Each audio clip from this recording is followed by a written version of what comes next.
Ladies and gentlemen, welcome back once again to Samuel Adams Returns. Those Anti-Federalists absolutely got it correct, and this is Tom Novolis, your host. This week, with everything that we have seen going on with what Speaker Johnson has done over the last several weeks in advancing more insane coverage, threat to every American life, human life as well, with this intel community, FISA and worse, when you look at the bill, we're in deep trouble and have been for many, many years. In addition to that, now with his staffer, who was a lobbyist for all of these intel agencies and military-industrial complex, we have now taken and laid on the debt to our great-great-grandchildren. $93 billion of money we do not have, borrowed money, is a travesty. So once again, I will say Speaker Johnson and all the Republicans that voted for it, both in the House and in the Senate, are against America. They hate us. They hate the true liberty. And what this program's title is, the covenanted of and with hell. I'm going to take you through this. You know, we have tens of millions who are employed by the federal and states, all 50 states governments, that have made that covenant of and with hell. You're going, what do you mean by this? You know, how can I make such a sharp statement and an accusatory statement? So let me start with this. The law for all federal employees require an oath, according to 5 U.S. Code, Section 3331, the oath of office. Not that only it's in the federal government, but every state has a similar requirement for any government job or appointee. And I can testify to this because I was an appointee in my county for the mental health board. And I had to take an oath to the constitutions of Ohio and the federal constitution. Required by everyone that sits on a board as an appointed official, whether it is state or federal. Every employee. So this is the fact, and that fact that individuals are calling upon their God to affirm their ethical commitment to the execution of their duties. And you're continuing to whine. I can just hear people out there, oh, come on, Tom. That's ridiculous about what an oath is or means. It's just all words. And my saying to you in a retort is this. An oath is not a far-sighted thing. An oath is a covenantal action. We're going to be talking about what is a covenantal action throughout the rest of the program.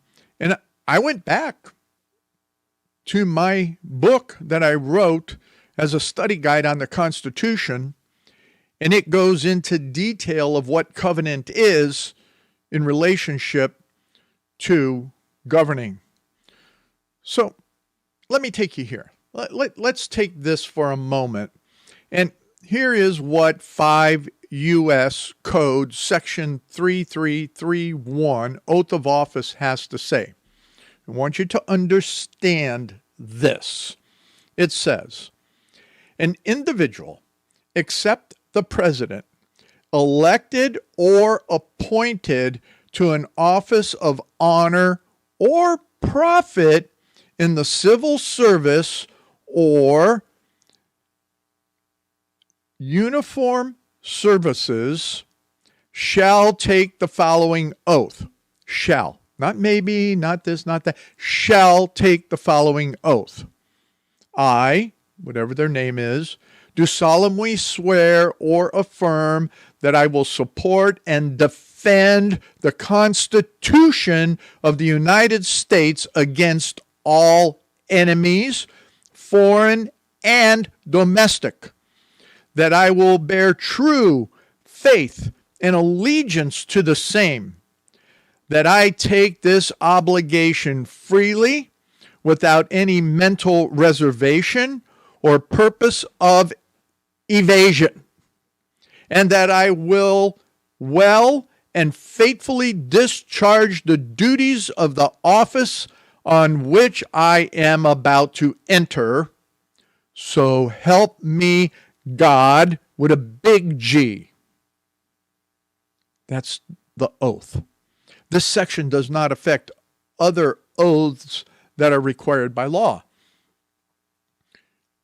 Now, we're going to go back over this a little bit more in the second and third segment, because the parties to which have and shall, must take this is everyone that is either elected or appointed to office of honor or profit in civil service.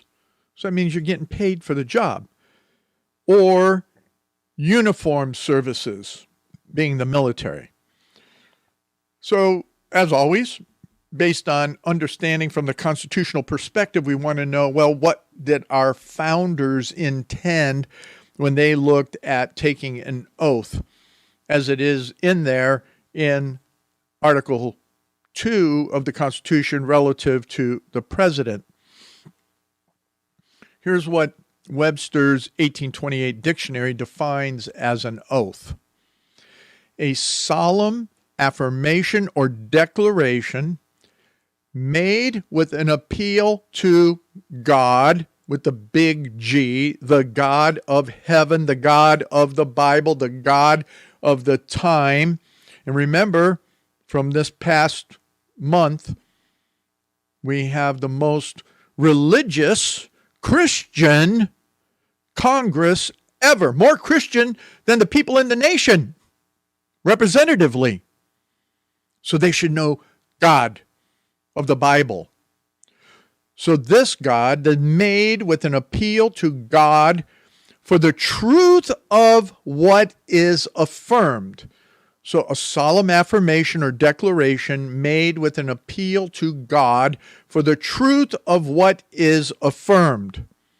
The appeal to God in an oath implies that the person imprecates, and let me define that for you because a lot of you don't understand imprecates. It means to invoke as an evil on anyone, to pray that a curse or calamity may fall on oneself or on another person. So you're taking this oath, you're appealing to God, and an oath implies that the person imprecates his vengeance and renounces his favor in the declaration is false. So that's if that declaration is false. So you're asking God, you're appealing to God about that oath for God's vengeance or renouncing you if your declaration is false. Or if the declaration is a promise, the person invokes the vengeance of God if he should fail to fulfill it. A false oath is called perjury. So we have tens of millions of people who are operating under perjury. They're criminals in the bureaucracies. They're criminals in every level of governance, all the way down to the various boards in your county where people are appointed, and your school boards where they're elected. So people ask, well, where do you get this number of tens of millions of people that are, how do you figure that out? So I went and I looked to see, well, basically, let's see how many employees there are in the federal government employees alone. So as of September 2023, and this is in the federal workforce, not including the military, there were 2.95 million employees in the federal workforce. Almost 3 million people employed in the federal workforce. That's phenomenal. That's phenomenal. As much as there were back in 1990 a peak of 3.4 million employees, we're down. We're down a few. We're down to, what did I say? 2.95. That's a nice reduction.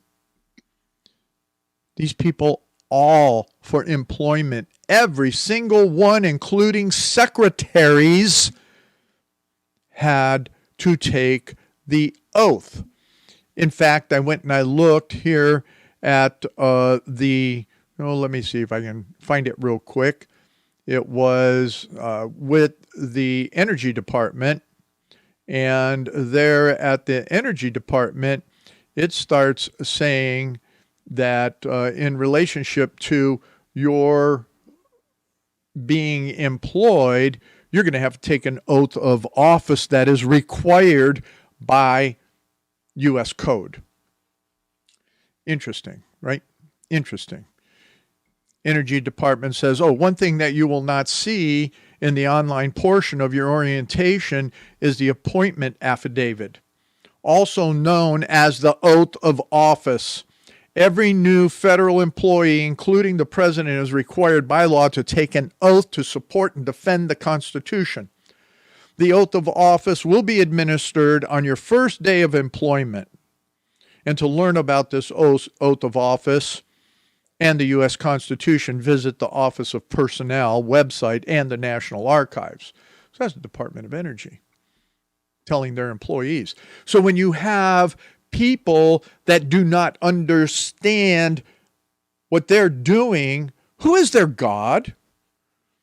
Who is the gods of all of these other non-Christian denomination religions? Who's the God of the Muslims? Not that all Muslims are bad, but how can they take an oath to the Constitution, which that then goes against their religion? Same with the Hindus. There's a lot of that. And then when you start looking at the states and what I already indicated to you as to how many there are in the states, the number is phenomenal.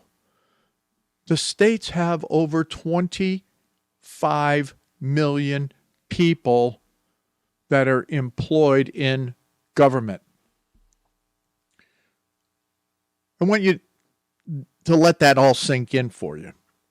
You really need to let that sink in as we start taking and trying to consider what does it mean on the numbers of people that are not only in the federal government, but the numbers of people that are in the state governments, and the fact that everybody has to swear an oath to what? Defend, support the Constitution, defend them from outside enemies as well as inside enemies. Ladies and gentlemen, we're going to come back in the next segment and dive into that just a little bit more. Ladies and gentlemen, welcome back to this second segment of Samuel Adams Returns. And as we're talking about the oath of office and the number of people that are there in violation, we're talking close to 25, 28 million people that have had to take an oath. And what does that mean? So who of you that have government employment or appointments of any nature understand the context of the oath you took as defined by Webster's dictionary? Better yet, who is the God that you declared your oath to? Who is it? Who is that God? If you're a Muslim, that's to Allah, and the Quran demands that you only have allegiance to that and Islam. So you're in violation of any oath then to the United States Constitution. Many Hindus, whether they declare their God, their oath to their God, Shiva, and others, they may be able to adhere more to the Constitution of the United States because they can pretty much worship their gods within the framework of our republic, constitutional democratic republic. So, to what God do you exercise your duty with the full intent of fulfilling your oath?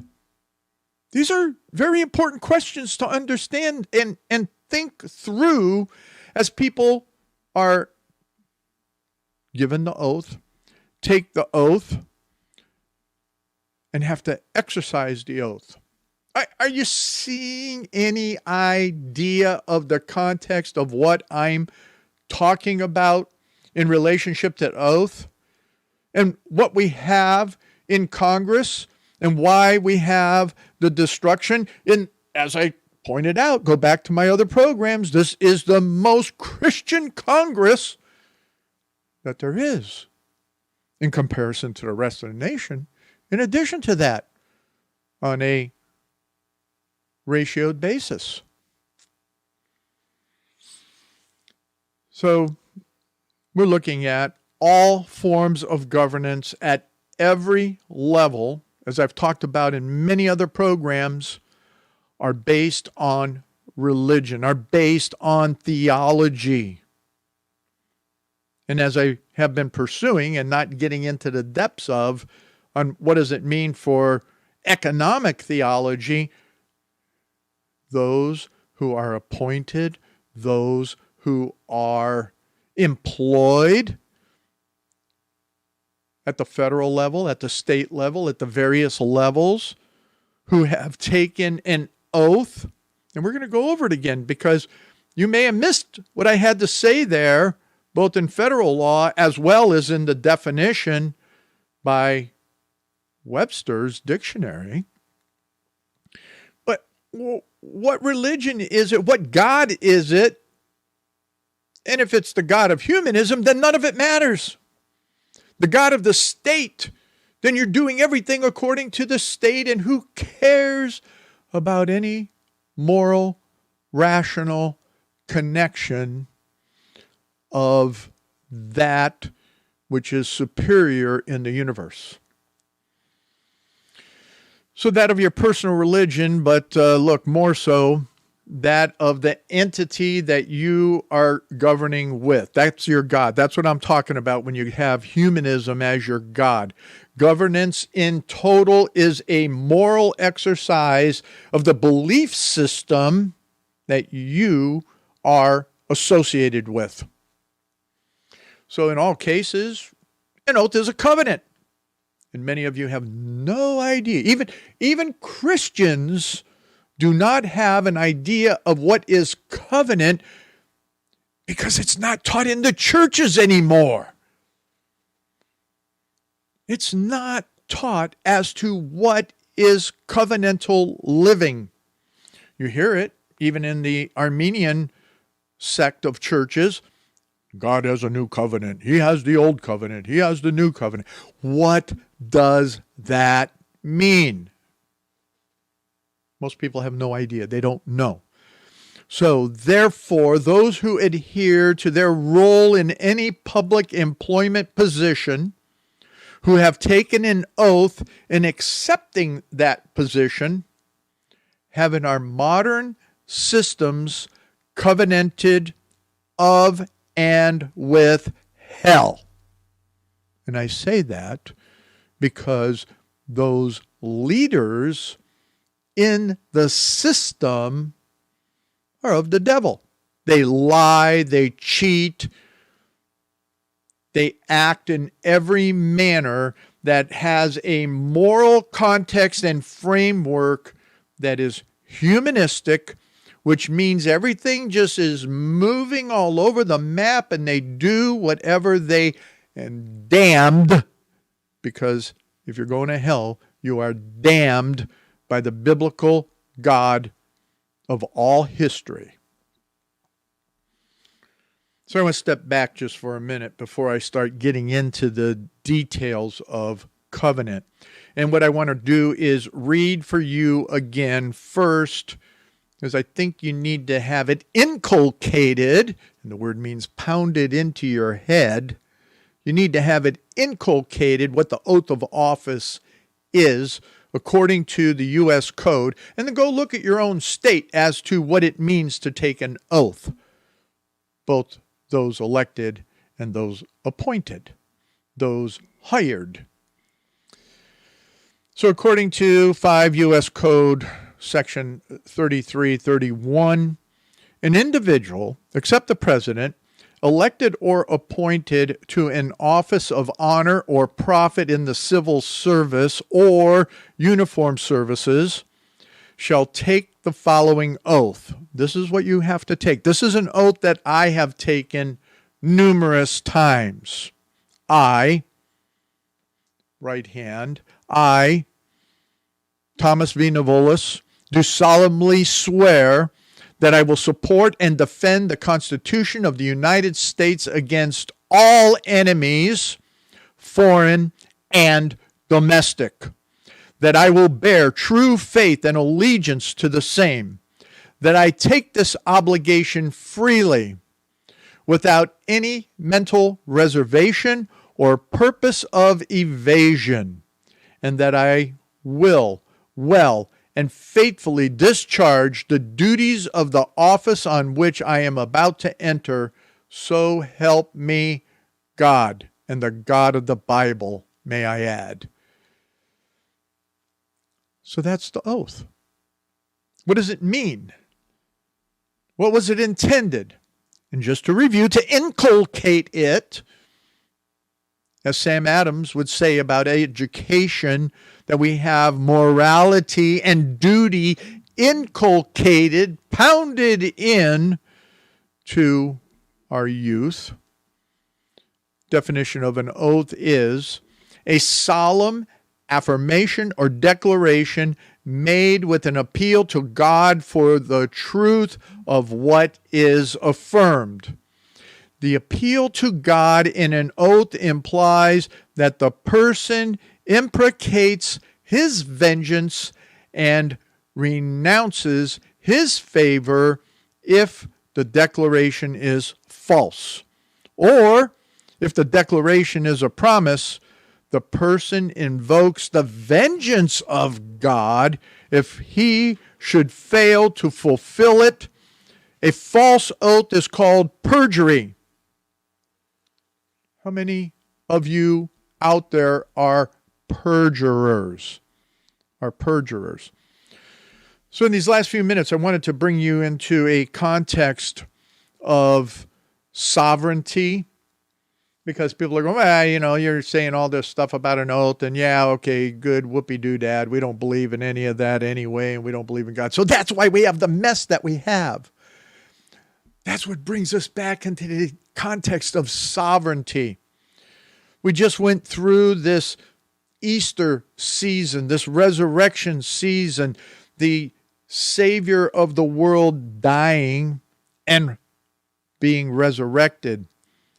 We're moving in and through what historically in the Christian church is called the ascension.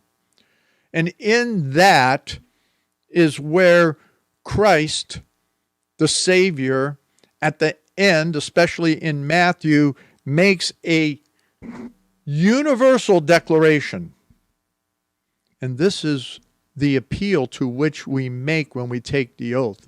That universal declaration is that he is the sovereign, seated at the right hand of God, who has all authority and power over everything in heaven and on earth.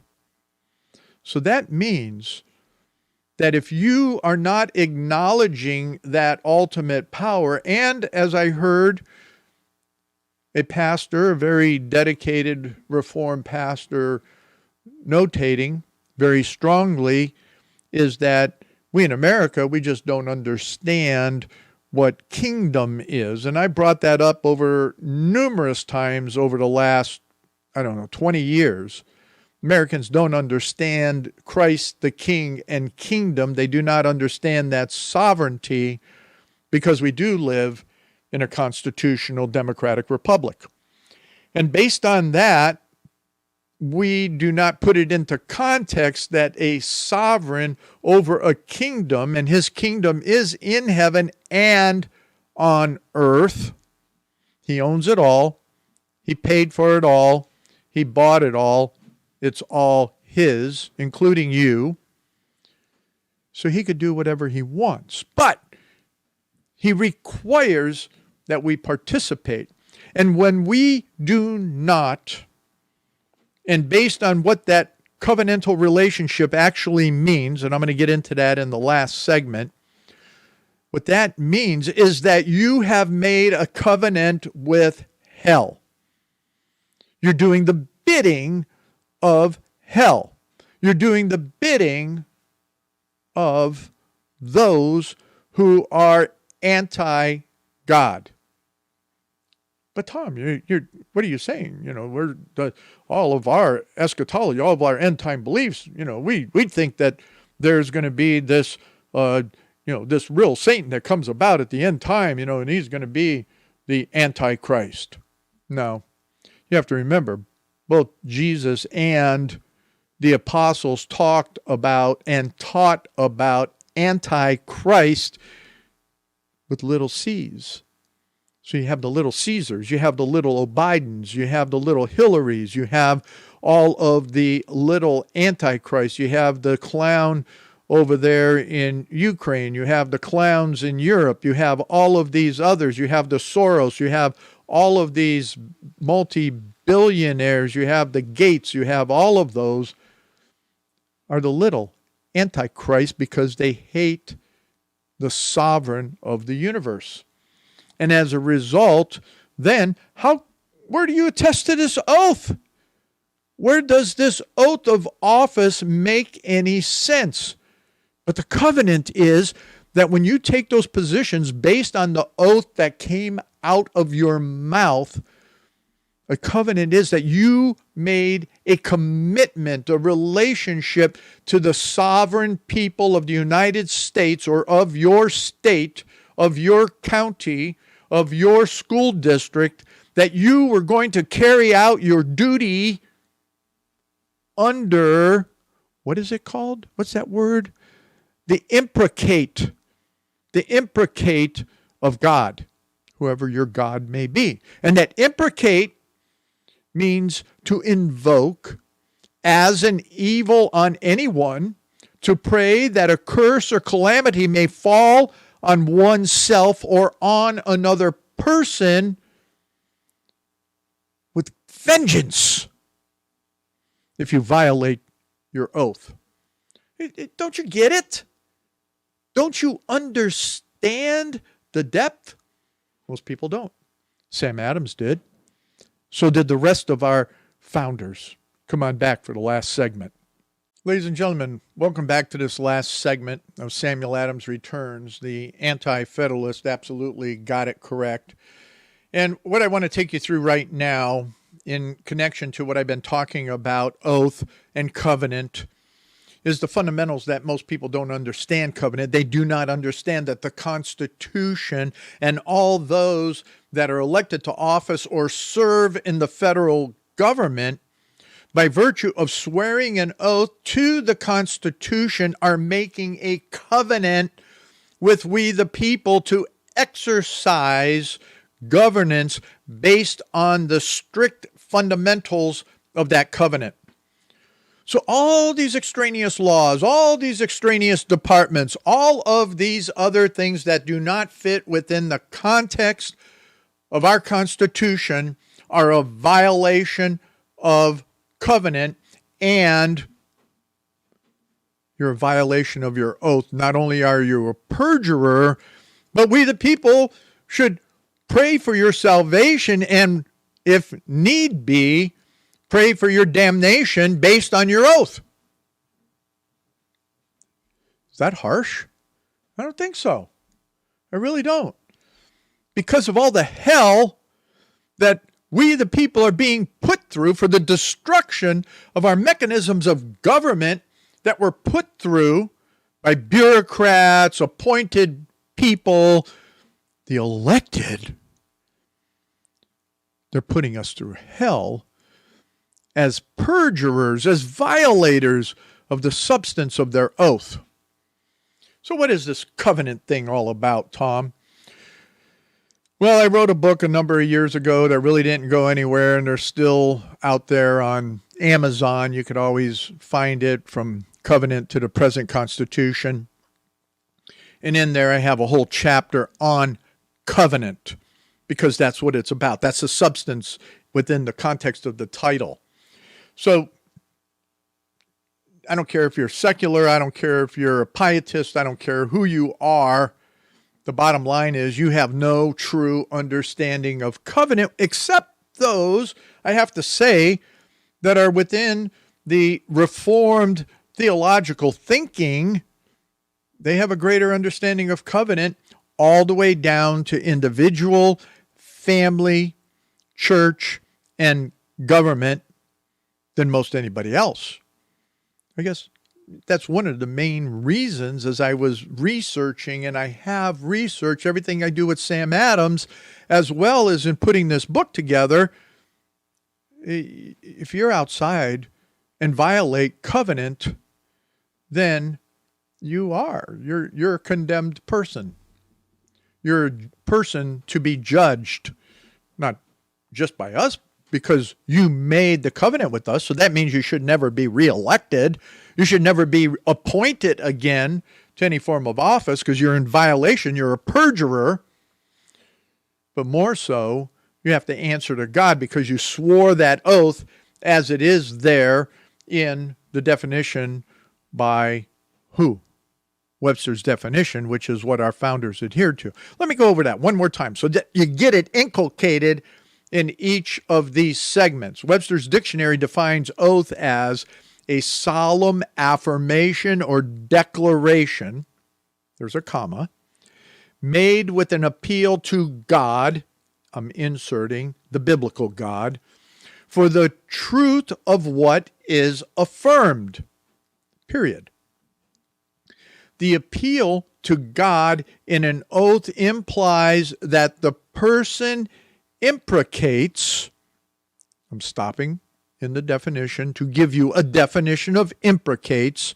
Imprecates means to invoke as an evil on anyone, to pray that a curse or calamity may fall on oneself or on another person.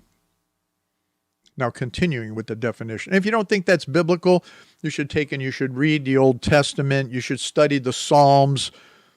You should study the prophets. If you don't think that that's, Tom, how could you say that? That you would invoke or you would pray, you would curse that person. Christianity is warfare. If you have not figured that out, God's not some mamsy-pamsy. Jesus is a warrior king. He defeated Satan. He wins. Now, continuing with the definition, it implies that the person imprecates his vengeance and renounces his favor if the declaration is false. Or if the declaration is a promise, the person invokes the vengeance of God if he should fail to fulfill it. A false oath is called perjury. So let's move on to covenant now. Let's look at that, and you can find it if you're interested in the book. I may put a little bit of it up in the newsletter. I haven't thought about it, but you can find segments of it wherever you search on Sam Adams' site. But we have here that what we say and what I wrote about is that when you start looking at covenant, it's historical and biblical references to the suzerain treaty or a covenant. The suzerain treaty gets into the specifics on how an oath was carried out in those ancient times. So when you hear me speak of Sam Adams and others, I always bring it back to the first Great Awakening as a coalescence of spirit, mind, and function to the full sense of liberty that gave the colonies the ability to fight for their temporal liberty. They understood where that fits and how it comes together. Through the understanding of liberty in Jesus Christ, by virtue of preaching the gospel during the Great Awakening, a revival occurred through a reformation in the churches first. And then this liberty was instantiated in the crowds as they would hear Edwards, Whitefield, Gilbert Tennant, and a few others preach. The ability to have moral self-governance resonating throughout the continent brought the further realization that individual, religious, commercial, and governance rights were being grossly infringed upon. We don't get that. So let me stop right here, and I may not even get into the whole thing because I got to go to this. If I chastise myself if I forgot this. This was from a Heartland Institute poll that shows nearly 3 in 10 voters would vote illegally in the 2024 presidential election. Vote illegally. Where is the moral substance if you have 3 out of 10 people willing to do illegal voting, especially through mail-in ballots, where 1 in 5 mail-in voters admitted in the 2020 election, they admitted to voting illegally. And then there's the question, were the votes illegal? Was the election illegal? Was the election rigged? And then you have all this J6 stuff, and you have all of the Trump trials, and you have all of these things. But based on statistical polls, I brought it out in last program that I did, 28% of all voters said that they would engage in at least one kind of illegal voting practice in order to help their preferred candidate, Joe Biden, or even President Trump, win the 2024 election. So where is that with conservatives? How would you have the gall to violate your moral standing within the context of a constitutional republic that you would do something illegal? I can understand the Democrats doing it. I can't understand anybody that would call themselves, well, I guess if you're a Republican, then yeah, you repudiate everything else. But you do something illegal? We are morally depraved people.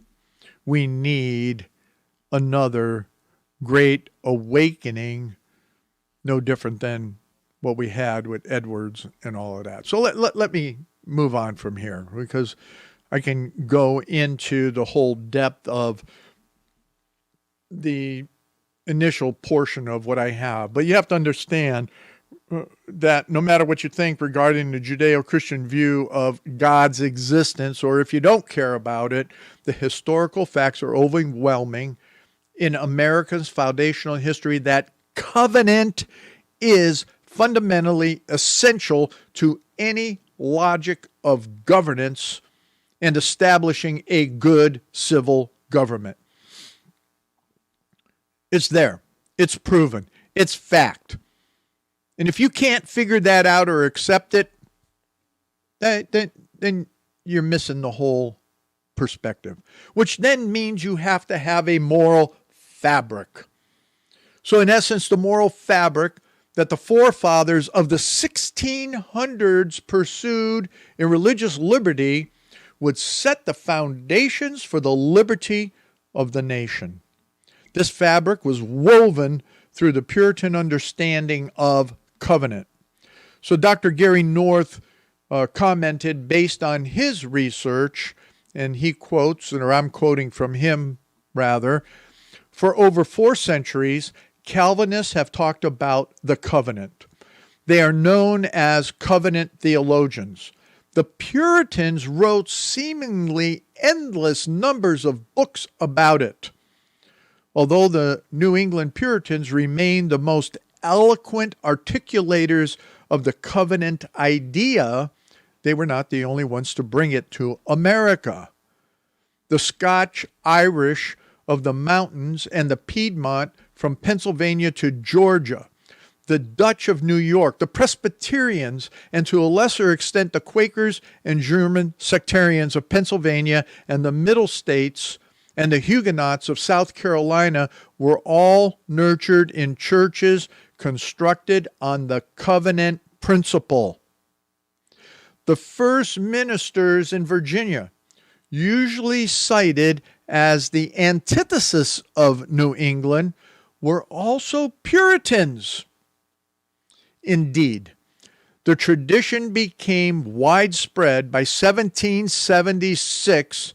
Over half of the new nation's church congregations were based on covenant principles. But during the 1800s, we lost that. And in our modern times, most Protestant, evangelical, and all of these non-denominational Christian churches will not teach or even speak about covenant. So covenant for our founders had that critical perspective on how government worked. As a covenant is the outline from God's perspective for good governance, beginning with self-governance. You, self-governing. So and what about covenant in general? Its significance in any relationship, whether it is God with man or mankind with mankind. Meredith Kline researched and noted this, which I don't have a lot of time to get into. We're down to the last minute. And he documented what the suzerain, the king-vassal treaty exists. He describes it like this.